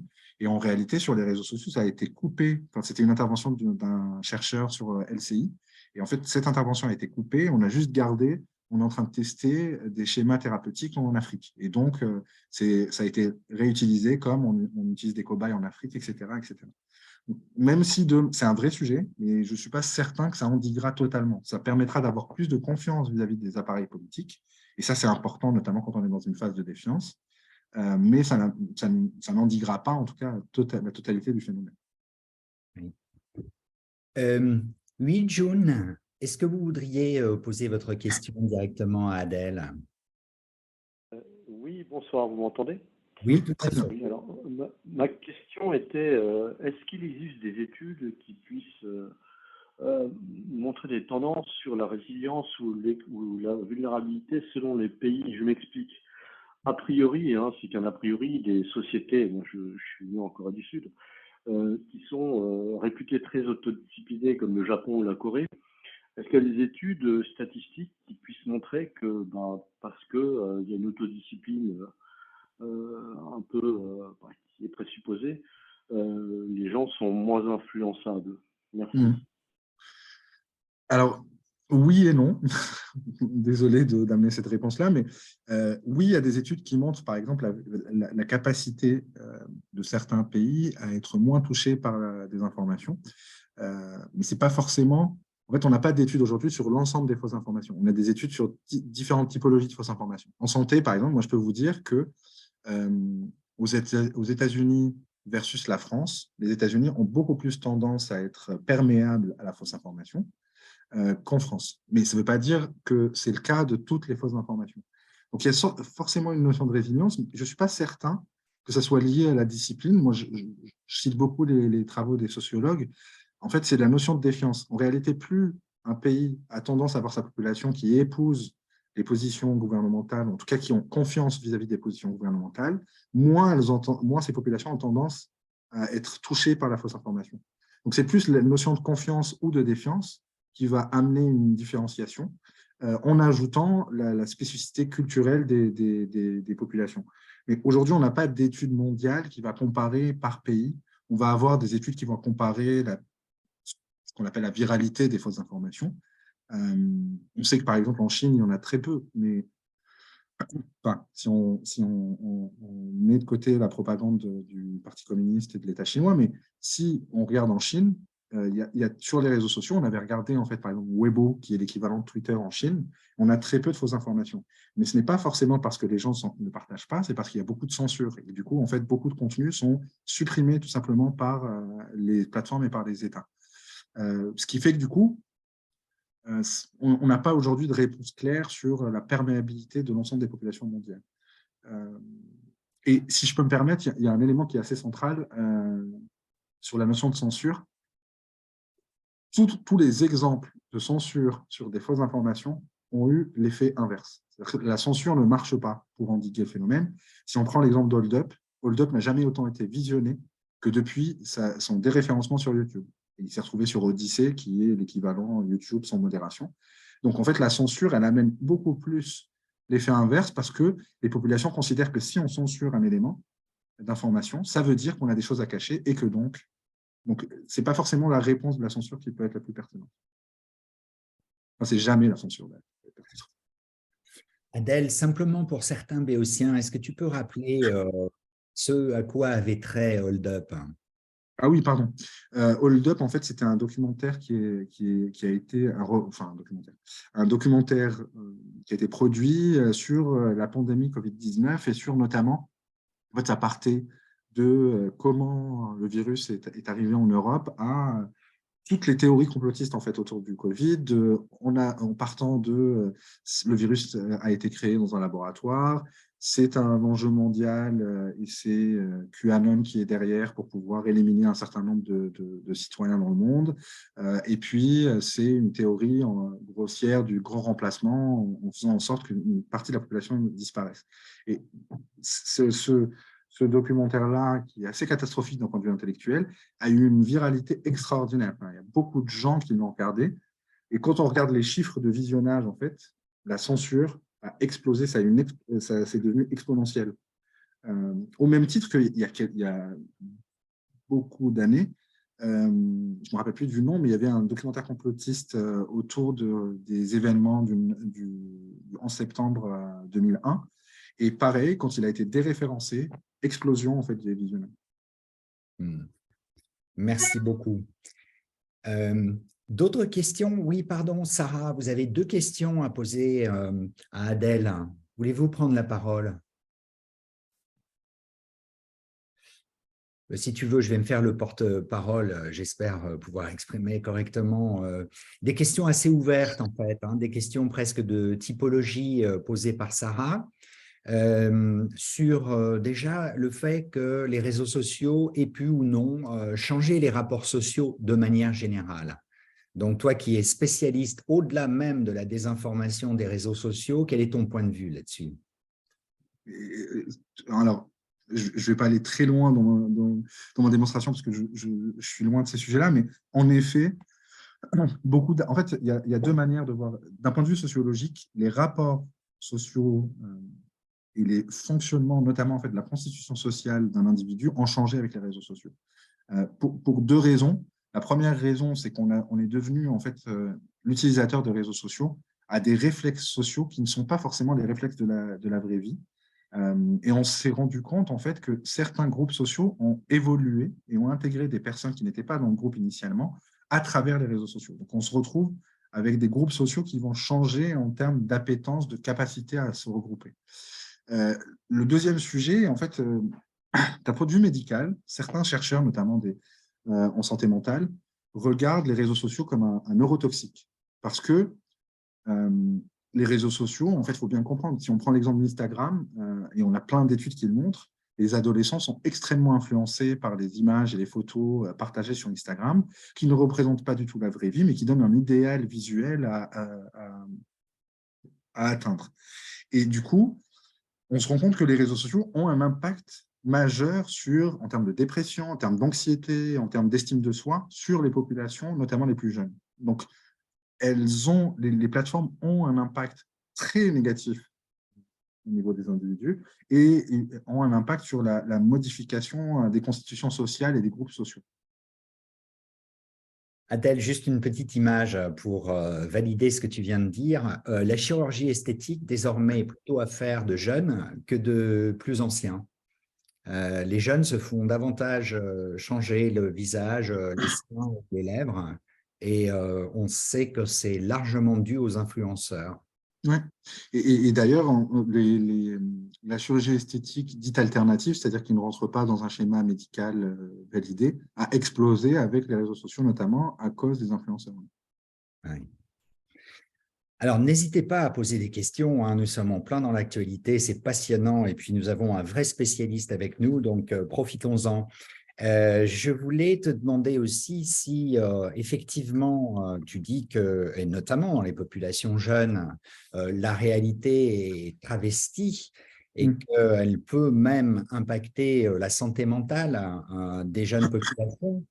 De ton point de vue de spécialiste, que nous promet le métavers à ce niveau-là? Ah bah, je vais pas me faire beaucoup d'amis, mais je suis très sceptique en fait sur le métavers. Je suis à titre Nous personnel sommes très deux, sceptique. comme ça au moins on aura les mêmes ennemis ou les mêmes amis. C'est ça. En fait, je suis très sceptique notamment parce que je pense que ce sera un outil intéressant. Il y a des usages qui peuvent être intéressants, mais je ne crois pas du tout. Enfin, je crois pas du tout que demain les relations sociales vont se passer uniquement dans le numérique. Enfin, en tout cas, au-delà de mon scepticisme personnel, je l'espère clairement pas. C'est pas la société dans laquelle mes enfants, que je veux que mes enfants vivent. En fait, à la fois, ça peut avoir des apports, je pense notamment en santé mentale, par exemple, c'est intéressant, je pense aux addictions. Il y a des exemples qui montrent que les patients qui sont addicts à un certain nombre de substances vont avoir plus tendance à parler dans des sessions de métaverse parce que c'est anonyme, parce que c'est gamifié, et donc ils vont plus tendance à partager. Mais je ne crois pas du tout, enfin, je ne suis pas certain, on est trop en amont pour pouvoir identifier en fait ce que ça peut avoir comme impact, mais je suis assez certain que ça aura des impacts médicaux majeurs, parce qu'en fait, ça va développer la sédentarité, ce qui est déjà un gros problème aujourd'hui. Les chiffres d'obésité explosent chaque année, et c'est dû notamment à la sédentarité, aussi à la nutrition, mais en partie à la sédentarité. On va avoir une exposition quasi continue aux écrans, et on sait qu'aujourd'hui, ça a amené une diminution de la vue d'un certain nombre de la population générale. Donc, ça va avoir à la fois des impacts positifs, mais aussi des impacts négatifs. Et aujourd'hui, on est trop en amont pour pouvoir évaluer en fait tous les impacts que ça peut amener. Parfait.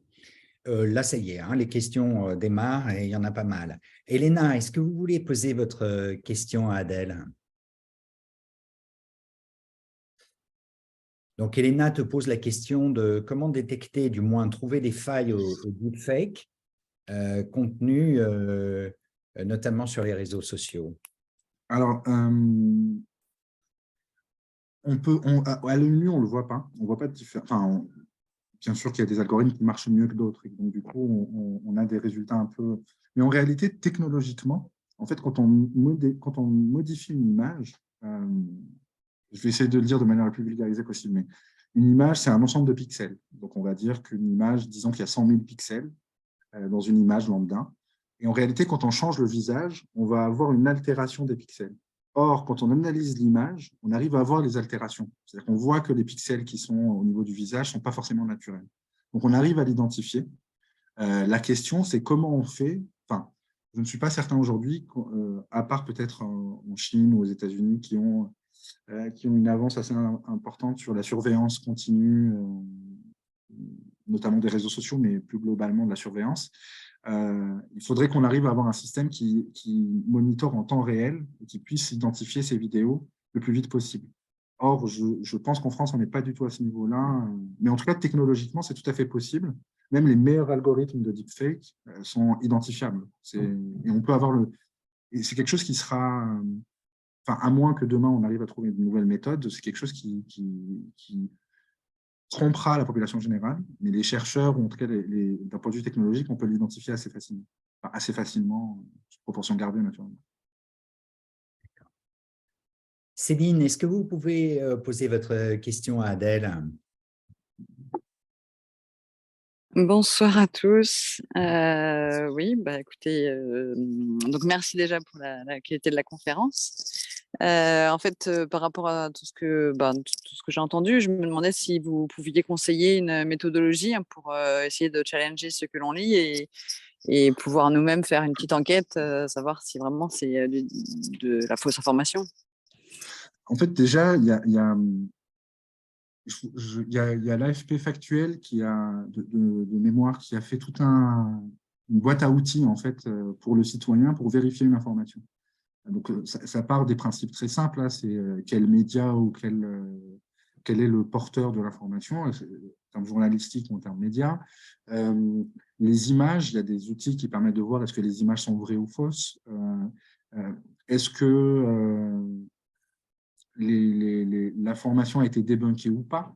Donc, en réalité, le problème, c'est-à-dire qu'on a beaucoup d'outils aujourd'hui qui peuvent il y a une méthodologie, je vous renvoie plutôt vers l'AFP Factuel qui a fait un très bon travail sur ça, mais toute une méthodologie pour vérifier l'information. Le problème, c'est que ça demande du temps. Or, dans une société d'instantanéité, on a de moins en moins de temps et on prend de moins en moins de temps pour vérifier une information. Donc, moi, je crois beaucoup en ces méthodologies-là, mais je crois beaucoup en la responsabilisation aussi des plateformes. Dans l'idéal, dans un monde idéal, et je pense que les réglementations DSA et DMA vont amener ça, en tout cas je l'espère, les plateformes étant responsables des contenus, ils vont devoir aussi les qualifier l'information. Et technologiquement, c'est très complexe, c'est pas si simple, hein, c'est un vrai sujet, c'est un challenge sur les 3-5 prochaines années, mais on a besoin en fait que très facilement le lecteur puisse avoir une identification de la fiabilité de l'information. C'est extrêmement important parce que la réalité, c'est que ce n'est pas un vrai chiffre, mais à mon avis, 90% des personnes ne vont pas prendre le temps de vérifier une information. Non, c'est AFP Factuel. OK, merci. De rien. Myriam, à mon sens, vous avez une très belle question. Est-ce que vous voudriez la poser à Adèle?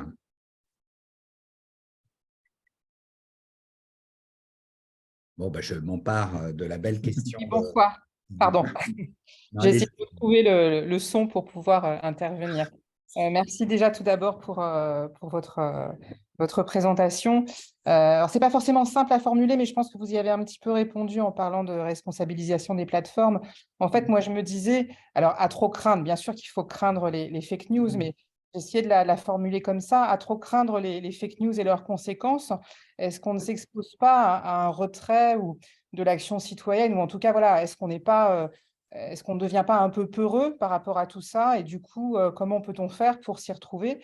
Effectivement, quand il s'agit de contenus scientifiques, techniques, experts en tout genre, on a beau essayer de vérifier, mais il y a un moment où notre compétence, de toute façon, est très limitée, hein, quand on est sur des sujets très techniques. Donc, alors, vous avez parlé de responsabilisation des plateformes. Est-ce qu'il faut justement travailler et aider à faire qualifier cette information? Est-ce que c'est l'une des seules pistes ou est-ce qu'on peut en avoir d'autres? Et je pense notamment à nos enfants et aux plus jeunes, quoi. Comment les accompagner sur ces méthodes-là? Merci.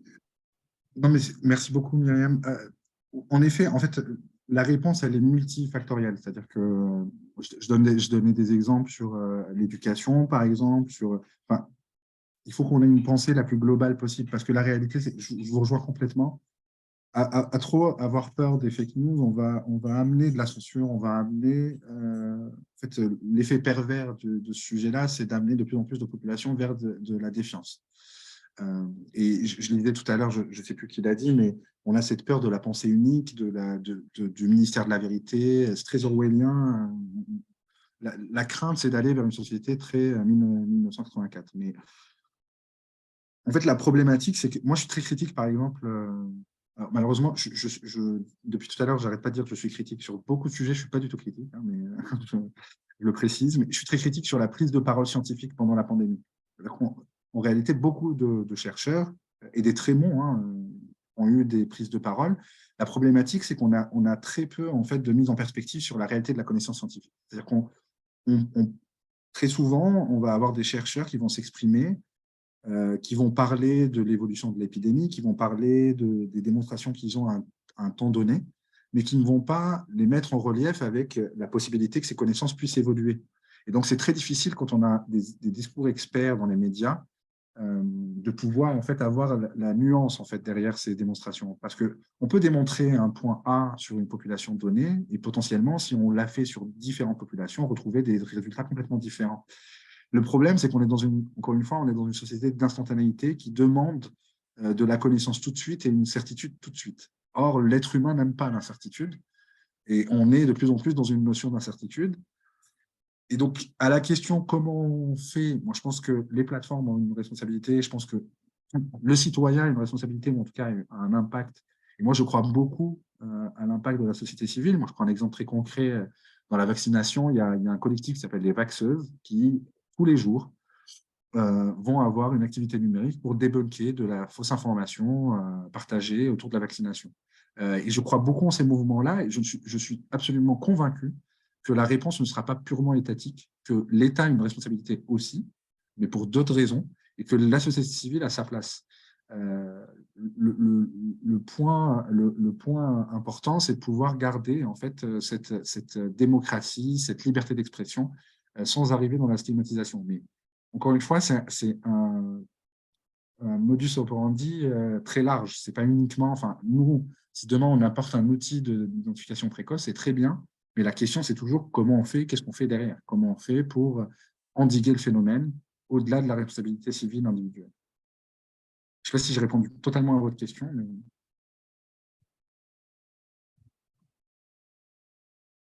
Adèle, aussi sur alors, la problématique de la présence de la France et pire encore de l'Europe sur ces réseaux sociaux, est-ce que toi qui es également expert et connaisseur, nous n'aurions pas intérêt à faire un effort un peu unifié pour avoir nos propres réseaux sociaux? Nous sommes remarquablement absents et tu soulignes combien désormais c'est un outil presque de pouvoir et de guerre. Complètement. Alors, je suis complètement d'accord. En fait, on a tout un sujet de souveraineté technologique au sens large et les plateformes en font partie. Mais pour être très transparent, je ne crois pas du tout en l'émergence d'un acteur européen. Je pense que c'est trop tard, en fait. Enfin, je vais nuancer mon propos. C'est trop tard et en même temps, on voit comment l'État chinois, avec TikTok, arrive à pénétrer ce marché-là et arrive à avoir des nouveaux... Je pense que c'est un enjeu, mais je suis beaucoup plus convaincu à court, moyen terme en une capacité de l'Union européenne à réguler ces usages-là sur le territoire européen, plus qu'à l'émergence d'un acteur européen. Non pas que ce ne soit pas possible, mais je pense que l'investissement, enfin, on voit bien hein, dans tout ce qui est technologique, on a du mal à faire émerger des géants européens pour plein de raisons environnementaux en réalité. C'est qu'on parle d'un marché unique européen, alors que dans la réalité des faits, ce n'est absolument pas le cas. On est sur des marchés fragmentés, et donc c'est très difficile pour un acteur européen de... Et puis la différence, elle est très importante en termes de financement, quand on regarde les acteurs américains ou chinois versus les financements européens.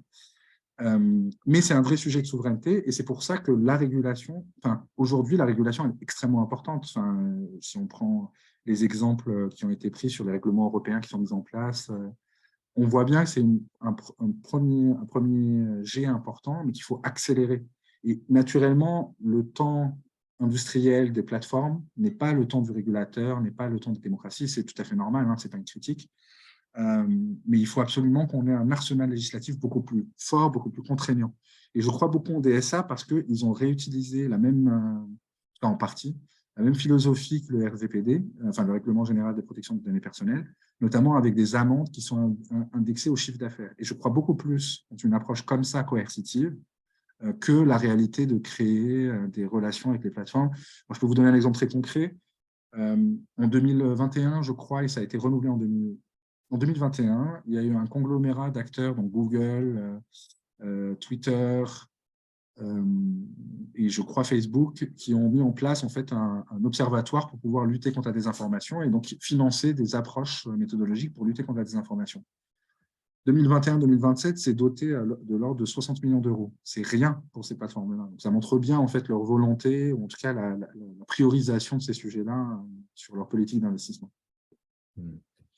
Puisque tu parlais de TikTok, devenu, si j'ai bien compris, la première plateforme mondiale hein, en termes de fréquentation, de ton point de vue d'expert à nouveau, quelle est la force de TikTok? Qu'est-ce qu'ils proposent? Qu'est-ce qu'ils ont fait pour devenir les premiers parmi l'ensemble des plateformes plutôt américaines installées? Ouais. Alors, en fait, il y a deux choses. La première chose, c'est que TikTok est financé comme aucun autre acteur, aucune autre plateforme n'a eu de financement sur les 5 premières années de sa création. Déjà, ils ont des moyens qui sont extrêmement importants. Le deuxième élément, c'est que TikTok, et là pour le coup, il y a des premières études, mais je suis persuadé à titre personnel, c'est un neurotoxique très fort, parce qu'en fait, il va utiliser des méthodes d'addiction.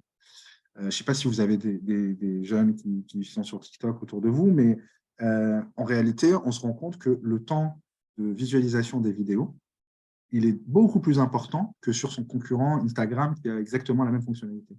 Pourquoi? Parce que leur algorithme de suggestion, il est extrêmement performant en comparaison à celui d'Instagram. Donc du coup, une personne qui va commencer à regarder une vidéo, 2 vidéos, 3 vidéos sur TikTok va se retrouver pendant 45 minutes à visualiser du contenu sur TikTok. Donc, moi, je pense qu'il y a la partie financement qui a amené un déploiement très rapide dans le monde. Il y a la partie addiction, et vraiment, on parle d'addiction, je parle vraiment d'un neurotoxique, ce n'est pas une manière de s'exprimer. Et puis, le troisième élément, c'est que ils ont capitalisé sur une défaillance, enfin en tout cas une tendance de consommation importante, c'est qu'on a de moins en moins de temps alloué à une information ou à la consommation sur Internet. Et vous voyez que les formats sur TikTok sont beaucoup plus courts que les autres formats, notamment YouTube ou Instagram. Bon, Instagram commence à mimer TikTok, mais on est au tout début. Et en fait, ce format-là, il est très propice à la surconsommation. Parce que très rapidement, on passe d'un sujet A à un sujet B, etc. Et du coup, je suis convaincu, et pour le coup, en termes de protection des individus, en termes de respect de la vie privée, TikTok, c'est tout l'inverse.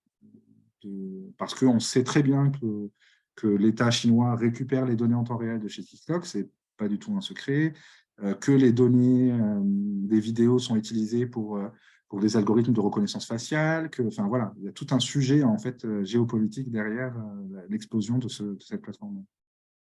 D'accord. Je vais peut-être en regard de la question de JPC, hein, est-ce que la meilleure réponse à la propagande, ce n'est pas simplement les faits, plutôt qu'une autre propagande? Pour te poser une question un peu abrupte et évidemment volontairement provocante, est-ce qu'on ne pourrait pas contrer la désinformation par une autre désinformation? L'affaiblir d'une certaine manière, tu vois? En fait, très simplement, c'est ce que font 99% des États dans le monde. Et plus particulièrement, enfin, sans trahir de secret, je ne suis pas du tout dans le secret des dieux, mais je sais qu'en France, on a une équipe qu'on appelle LIO, de lutte informationnelle offensive. Alors, ils ne font pas de la désinformation, mais ils font en sorte de noyer en fait, le contenu de désinformation à travers de la consommation d'informations vérifiées. Donc, c'est une manière. Je ne pourrais pas vous dire, n'étant pas dans cette équipe-là, je ne saurais pas vous dire évaluer l'impact et est-ce que ça marche et à quel degré. Mais ce qui est sûr, c'est que, encore une fois, la vraie information n'atteint jamais les sphères complotistes. Et ce n'est pas l'aspect factuel qui va amener la réponse à ces sphères complotistes. Moi, j'avais entendu un sociologue, je ne me rappelle plus du tout de son nom, je ne me rappelle plus du tout son nom, mais c'est un sociologue qui était intégré dans les réseaux Gilets jaunes. Et en fait, il a commencé un peu en essayant de démontrer par des faits que c'était un peu plus complexe, parce qu'on peut être d'accord ou pas avec la notion des Gilets jaunes et la résistance démocratique, ce n'est pas le sujet. C'est qu'en réalité, au fur et à mesure, on est rentré dans des sphères complotistes qui ont été créées à travers les Gilets jaunes sur des sujets beaucoup plus complexes que uniquement les enjeux sociaux. Et en fait, il s'est rendu compte que la meilleure méthode, en tout cas lui, ce qu'il a vu dans son expérience personnelle dans ce réseau-là, c'est qu'il a vu que la meilleure méthode, c'était d'éduquer les gens à pouvoir avoir leurs propres outils et leurs propres pensées critiques. Et c'est pour ça que je crois beaucoup plus en l'éducation qu'en la coercition, en tout cas en dehors des plateformes, parce qu'on a un besoin de prise en compte, de prise de recul vis-à-vis de l'information et de méthodes en fait, très simples qui doivent être utilisées par les plus jeunes. Mais on n'y est pas encore, mais c'est un des enjeux qu'on peut avoir. Et du coup, on retourne à Socrate et à l'importance de la maïeutique et de toujours s'interroger, absolument. L'éducation nous sauvera. Tu parlais de tunnel informationnel. C'est passionnant, ça. C'est de voir, effectivement, comme tu disais, on commence progressivement à avoir des œillères de plus en plus réduites pour finalement rester entre soi et donc renforcer son point de vue. Mais ces tunnels informationnels, finalement, ils sont de la même manière applicables à des vraies informations qu'à des fausses Ah informations. oui, complètement, complètement. C'est pas, en fait, le tunnel informationnel, c'est la critique du système des plateformes qui nous amène à regarder Internet avec des œillères. Mais j'ai pris les exemples des plateformes, les moteurs de recherche ont le même problème. C'est-à-dire qu'en réalité, quand vous allez sur Google et que vous tapez une requête, vous avez l'impression que vous avez une vision exhaustive d'Internet. Or, en réalité, pas du tout. C'est-à-dire que les résultats de recherche que vous allez avoir sont spécifiques. Ils sont spécifiques par pays, ils sont spécifiques par typologie d'utilisateurs, et donc, du coup, vous n'avez pas une vision exhaustive de l'information. Moi, il y a une fonctionnalité que j'aurais rêvé que les plateformes mettent en place. Ça serait en fait qu'une information, peu importe sa véracité ou sa non-véracité, on la suggère, au même titre qu'on suggère l'information inverse, sauf si c'est de la fausse information qualifiée. Ça permettrait d'avoir en fait les deux sons de cloche et de pouvoir avoir un esprit critique vis-à-vis des deux sons de cloche. Or, aujourd'hui, ce n'est pas du tout un investissement qui est mis en place par les plateformes au niveau mondial. D'accord. Alors, tu as filé l'image virale que tu connais doublement sur le plan médical et sur le plan des réseaux sociaux. Est-ce qu'il n'y aurait pas une forme d'ARN messager, si tu veux, qui s'accroche et finalement détruise les virus de manière, j'allais dire, périphérique, mais efficace? En fait, c'est la notion de vaccin au sens large. Et en effet, il faut grossièrement, on est au tout début du Covid-19 et on ne sait pas du tout quel est le vaccin qui peut marcher. C'est-à-dire que oui, on a des pistes de recherche. Je pense notamment à l'éducation. C'est une piste de recherche, ça prend beaucoup plus de temps et ça touche une population, c'est plus une réponse à long terme. Mais aujourd'hui, on n'a pas de réponse. Si on avait le vaccin, je pense que tous les États l'auraient déjà industrialisé. Mais aujourd'hui, on ne l'a pas encore. Mais oui, c'est vraiment une réponse vaccinale qu'on doit développer, mais on doit développer avec une pluridisciplinarité, parce que ce n'est pas uniquement un sujet de données, ce n'est pas uniquement un sujet médical, c'est un sujet sociologique, informationnel, au sens de la communication et de l'information. Donc, c'est plus une vision un peu pluridisciplinaire qui va amener une réponse la plus efficace. Fang Shou a une question relative à la reprise par Elon Musk de Twitter. Au départ, ton discours était clair, c'est que Elon Musk a commencé par virer, tu disais, 7500 personnes, dont 7000 personnes, dont 4500 étaient en charge de la modération et de la lutte contre la désinformation. Donc, il a viré 4500 modérateurs. Ouais. Pourtant, un peu à l'instar du masque et des débats, des discours un peu contradictoires du gouvernement, Twitter n'était pas abstrait de défauts, de biais. Est-ce que c'est finalement pas non plus creuser sa propre tombe que de ne pas avoir été nickel avant ça? Pour certains, Elon Musk apparaît comme un sauveur. Ah oui, en fait, c'est assez marrant parce que, enfin, c'est pas du tout marrant en réalité, mais en fait, il y a une vision très dichotomique autour d'Elon Musk depuis le rachat de Twitter. Il y a ceux qui vont voir son rachat comme une opportunité pour remettre la liberté d'expression au centre de la plateforme. Pour être très transparent, ce n'est pas du tout ma position personnelle. Et la deuxième manière de voir, c'est qu'en fait, il va être un accélérateur de la désinformation, de la haine sur Internet. Et il y a des chiffres aujourd'hui, depuis le rachat je regardais ces chiffres-là tout à l'heure, mais depuis le rachat de Twitter, il y a eu plus 40% des contenus haineux sur Twitter, notamment parce qu'il n'y a plus de modération. Donc, on va avoir une accélération profonde de la désinformation, notamment sur Twitter. Ce ne sera pas le seul réseau, mais en tout cas, vis-à-vis de la politique de modération quasi nulle et la volonté de détruire cette notion de modération à long terme, forcément, ça va devenir un réseau prolifique de fausses informations. Et c'est exactement la même chose quand on regarde Odyssée ou VK, ou qui ont des politiques de modération quasi nulles. Et c'est pour ça que ce sont des vecteurs importants.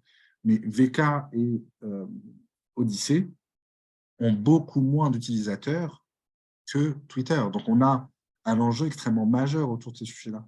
Je sais que, par exemple, il y a quelques semaines, Elon Musk avait été reçu par l'Union européenne au travers du commissaire Thierry Breton sur le sujet de la modération.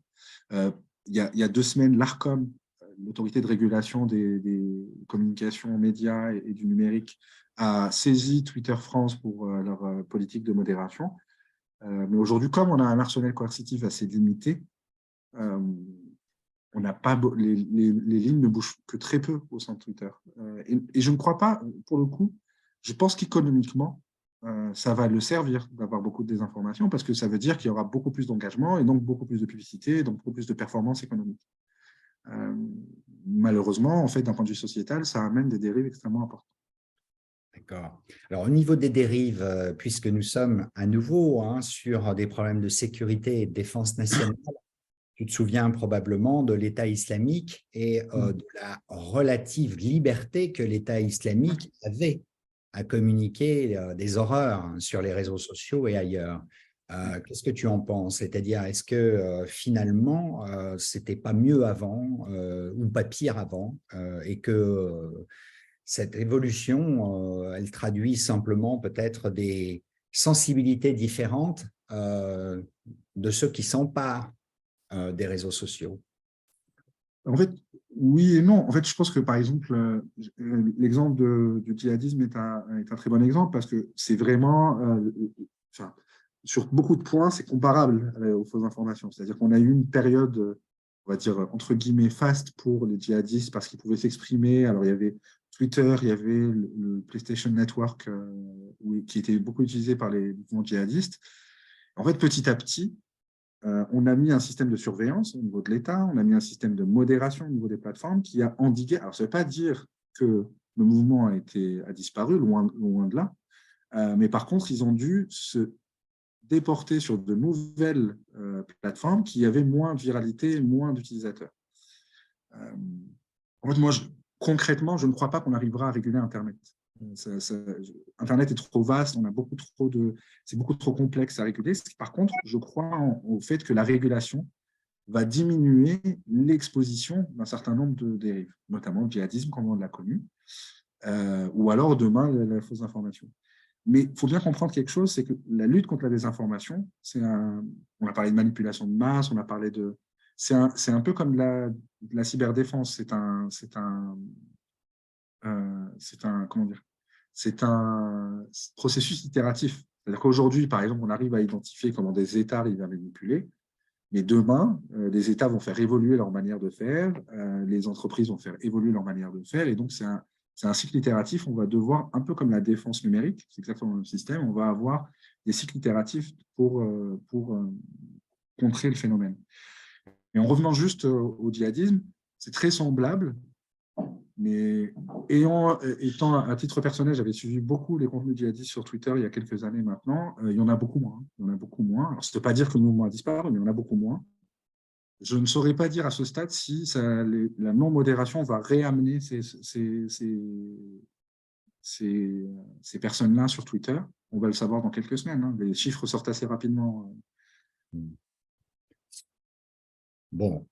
Je vais peut-être arrêter de monopoliser la parole. Je vois que Bruno Leray avait une question à te poser. Bruno, vous voulez poser votre question à Adèle?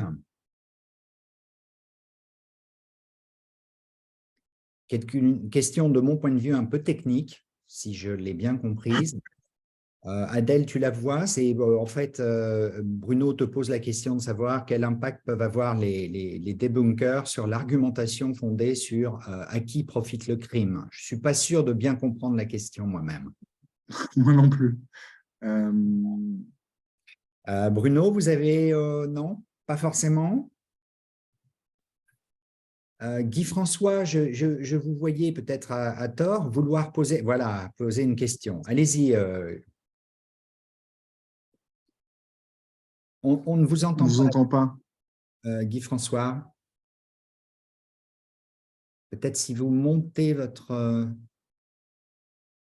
Parce que là, vous avez bien ouvert votre micro, donc il n'y a pas de problème, mais ça doit être le son de votre ordinateur. Non, on ne vous entend pas, Guy-François. Bon, désolé. Vous avez encore une question, une jaune, sur, là aussi, une question un peu technique pour moi. Est-ce que vous voudriez la poser à Adèle? Oui, c'était ça rapport à l'initiative du HGDSN. Je crois qu'il y avait une initiative fleur pour lutter contre les informations. Je ne sais pas où ça en est.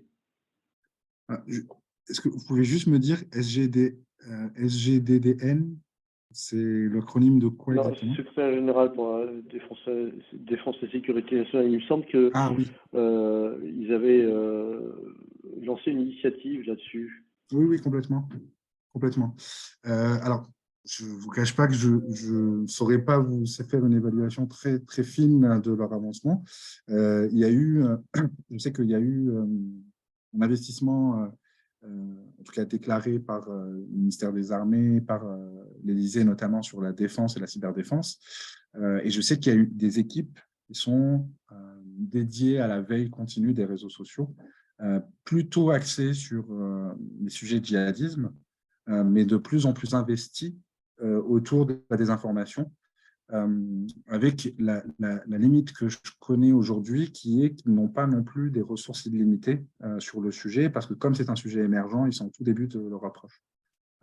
C'est tout ce que je peux vous dire sur la réalité aujourd'hui. Encore une fois, j'ai des discussions avec ces équipes-là, mais je ne suis pas dans le secret des dieux sur leur avancement opérationnel.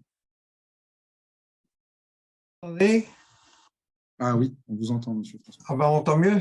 Ouais. Bonsoir et merci pour cette présentation et la réponse à toutes vos questions.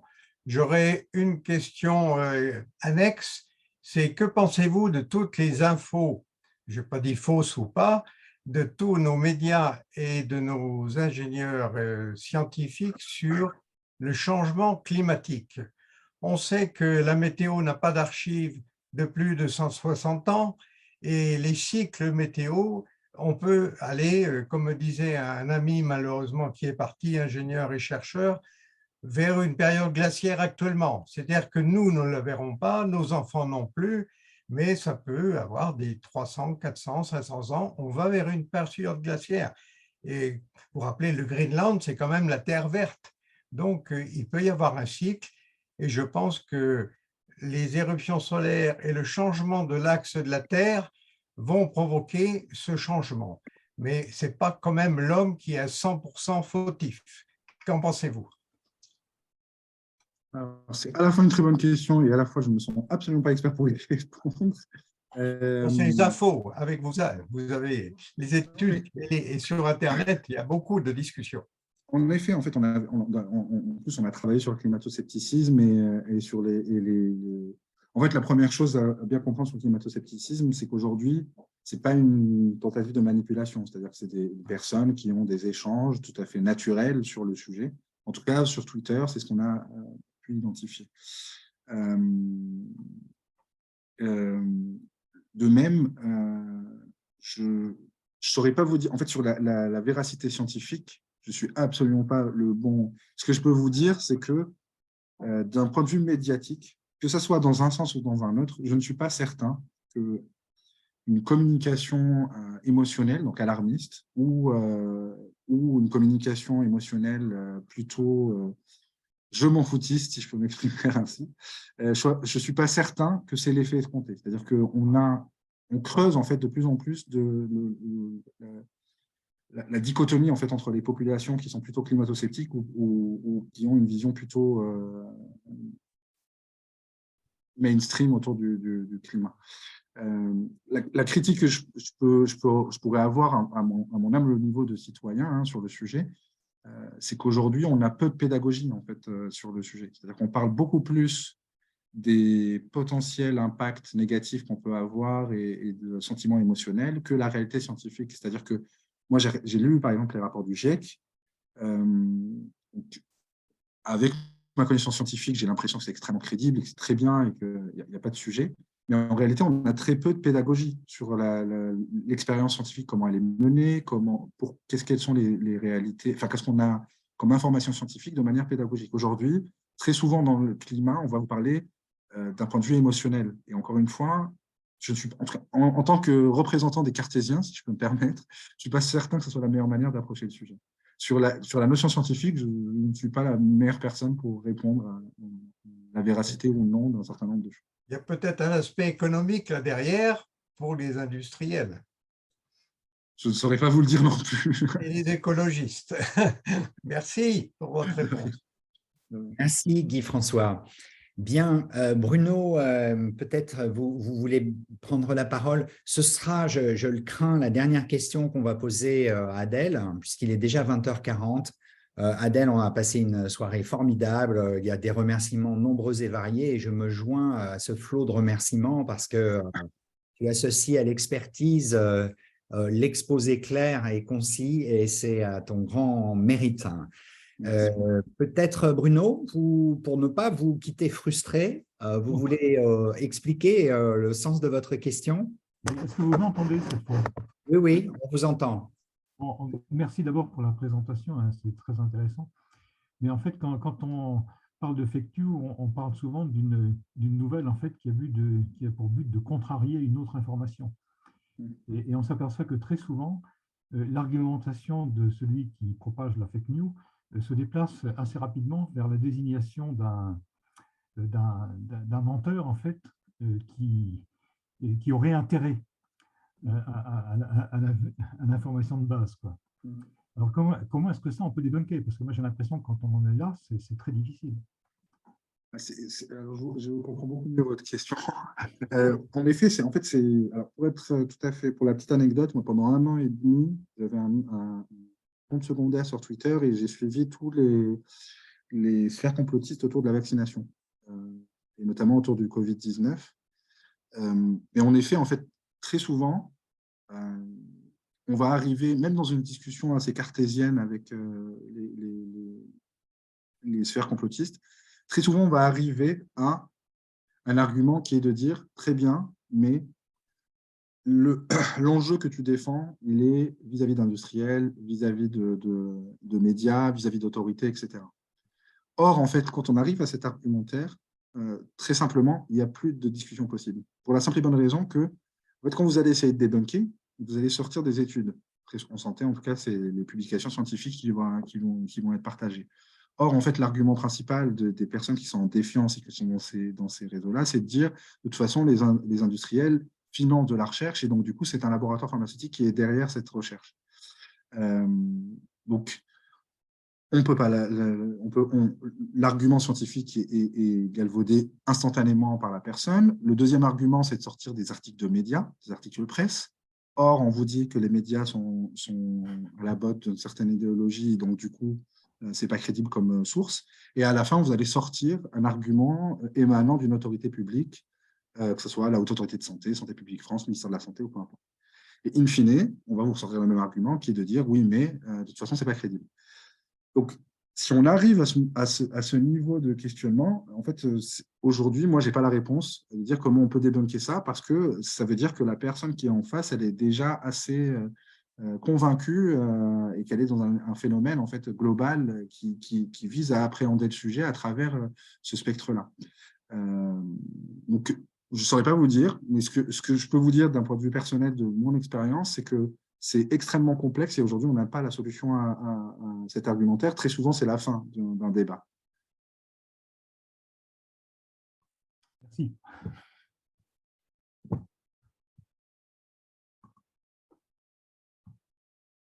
Tu es en mute, Frédéric. Merci Adèle. Oui, je crois qu'on va arrêter là. Évidemment, beaucoup de nos auditeurs aimeraient pouvoir continuer avec toi cette passionnante découverte ou approfondissement de la thématique. On est ravis en tout cas, grâce à la qualité des invités que nous avons et dont tu fais désormais partie, Adèle, de voir le périmètre de nos conférences et de nos échanges s'accroître à chaque fois.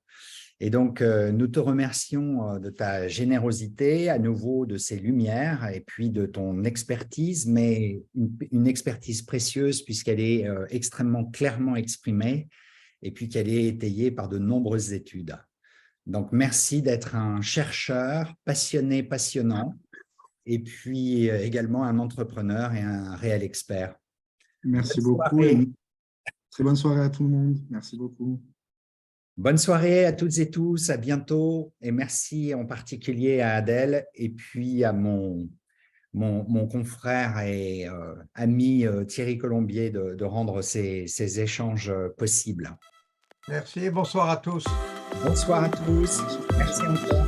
Au revoir.